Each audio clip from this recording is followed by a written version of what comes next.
Qué alegría volver otra vez a estar con ustedes. Vamos a continuar analizando el tema del arrepentimiento, porque es un tema que cuando nosotros lo logramos realmente entender, da una tranquilidad tremenda a nuestra vida y eso hace que nosotros seamos cristianos felices.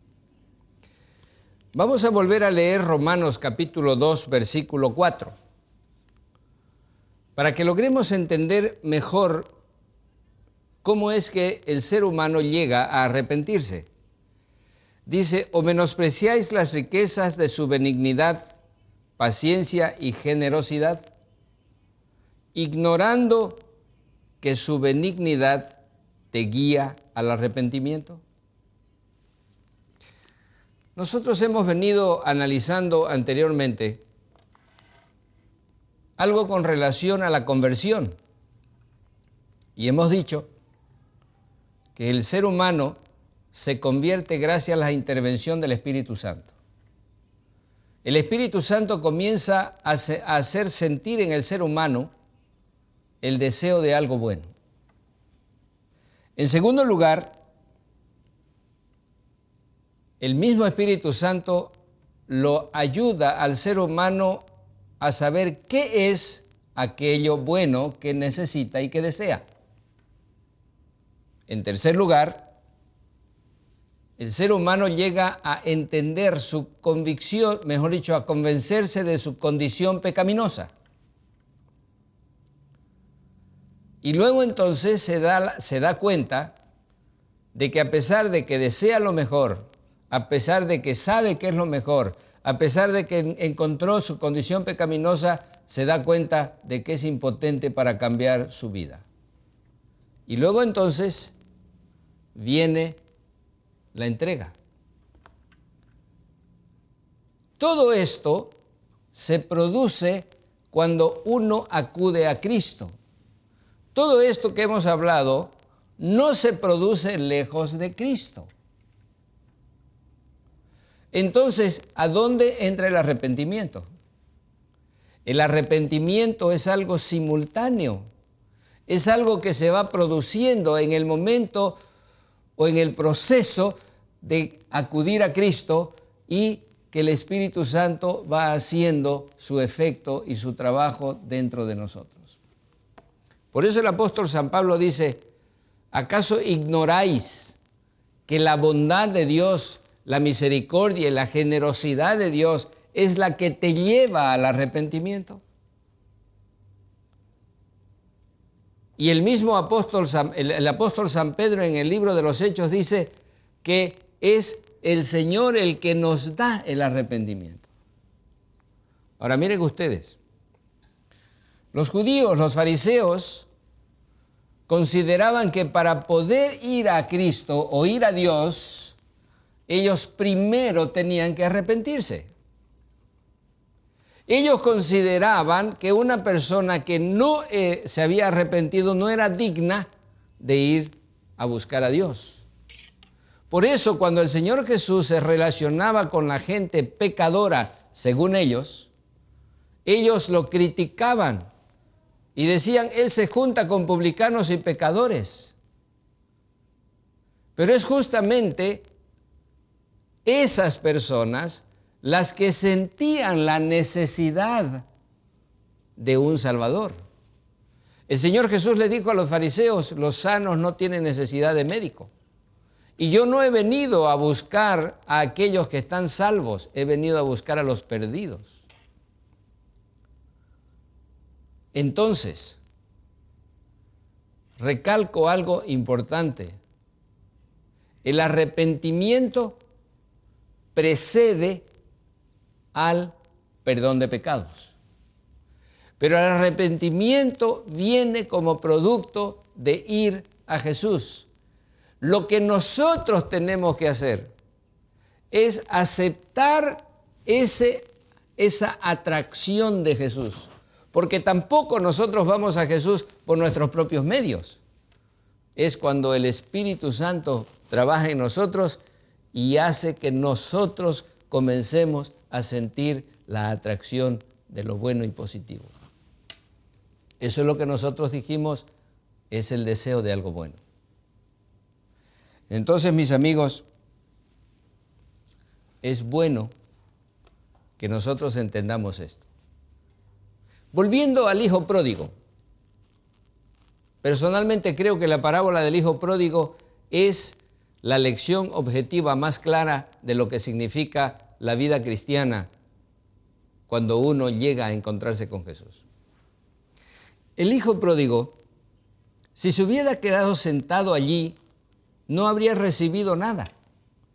Pero en el versículo 20 del capítulo 15 de San Lucas, nosotros encontramos, dice, y levantándose, él tuvo una acción positiva. Él se fue y cuando llegó a la casa de su padre, entonces él recibió justamente lo que necesitaba, el perdón de sus pecados.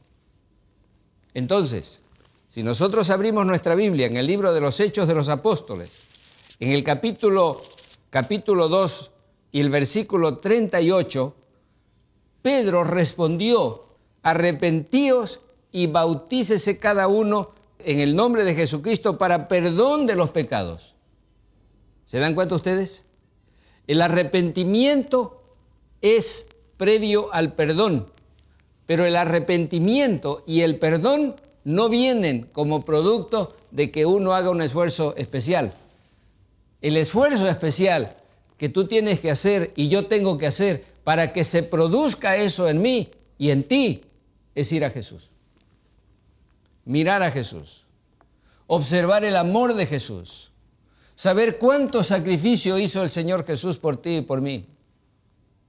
Eso es lo que necesitamos. Mientras nosotros estemos alejados del Señor, mientras nosotros no tomemos tiempo para mirar a Jesús, contemplarlo en su amor, en su sacrificio, en su bondad, en su misericordia, no se producirá nada dentro de nosotros porque estaremos alejados. Entonces, mis amigos,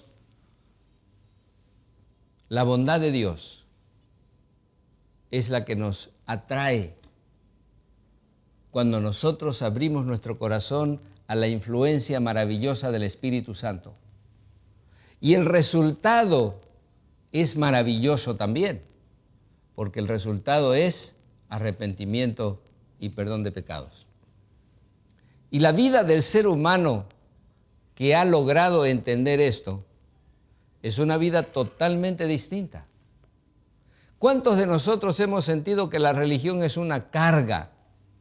Que tenemos que ir a la iglesia, que tenemos que andar dejando de hacer esto, dejando de hacer lo otro, que no nos dejan comer, que no nos dejan beber, que no nos dejan ir a tal parte. No, cuando realmente uno llega a entender el amor del Señor, la vida cristiana se torna en algo maravilloso. Porque como dijo el Señor Jesús, si me amáis, guardad mis mandamientos. Como dijo el apóstol San Pablo, el amor de Cristo nos constriñe. En otras palabras, el amor del Señor nos impulsa a la acción. Por eso la vida cristiana es relacionamiento con aquel que nos ama. Y el producto natural de ese relacionamiento es una vida realmente agradable. Nosotros llegamos a reconocer que cuando pecamos estamos ofendiendo a una persona, a aquel que nos ama tanto. Mis amigos, tenemos que pedirle mucho al Señor que ilumine nuestra mente para poder entender estos aspectos tan importantes que son para nuestra vida. A veces nosotros nos quedamos sin saber qué hacer, porque cuando pecamos nos sentimos tan mal. Y otro problema que hay es que las personas nos condenan tanto sin darse cuenta de que hay perdón para aquel que se ha arrepentido. El Señor dice a través del profeta que está Él con el quebrantado de corazón y venda sus heridas. Él no está mirando lo malo que tú haces. Imaginémonos nosotros si el hijo pródigo al volver a su casa hubiera recibido una paliza de parte de su padre, hubiera recibido trabajos forzados para pagar todo lo que se había gastado. Ese no es el Señor nuestro. El Señor nuestro es amoroso, misericordioso. Por lo tanto, es importante que nosotros dejemos que el Espíritu Santo trabaje en nuestro corazón, en nuestra mente.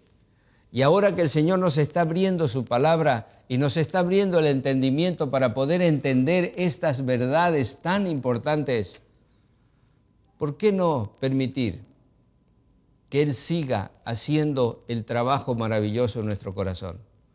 ¿Por qué resistirnos a la voz de Dios y a la atracción del Espíritu Santo? ¿Por qué quedarnos sentados solamente teniendo el deseo de ser mejores? Sigamos el buen ejemplo del hijo pródigo. Levantémonos y vamos a Jesús y recibiremos el abrazo, el beso de bienvenida y la fiesta que Él quiere hacer con nosotros. Vamos a orar juntos en este momento. Vamos a inclinar nuestro rostro y vamos a pedirle al Señor que esto que hemos escuchado se haga realidad en nuestra vida. Oremos. Querido Dios, cuán bueno es poder entender cada vez mejor cuánto tú nos amas, cuán dispuesto estás a perdonarnos, cuán dispuesto estás a hacer de nosotros nuevas personas para gloria de tu nombre. Te rogamos, Señor, que tú nos ayudes a doblegar nuestro espíritu, nuestro corazón, a abrírtelo para que tú te entronices en él y puedas hacer justamente esas transformaciones que son necesarias y que podamos vivir diariamente en comunión contigo. Ayúdanos a sentir esa necesidad. Lo pedimos en nombre de Jesús. Amén. Amigos míos, creo que cada vez que nosotros nos encontramos estamos entendiendo mejor la voluntad de Dios. El deseo que Dios tiene de salvarnos, de hacernos felices, de perdonarnos, de hacer de nosotros nuevas criaturas, que Dios realmente pueda caber en el corazón suyo y que usted entienda cada vez más. No deje de estudiar su Biblia. ¿Y sabe qué?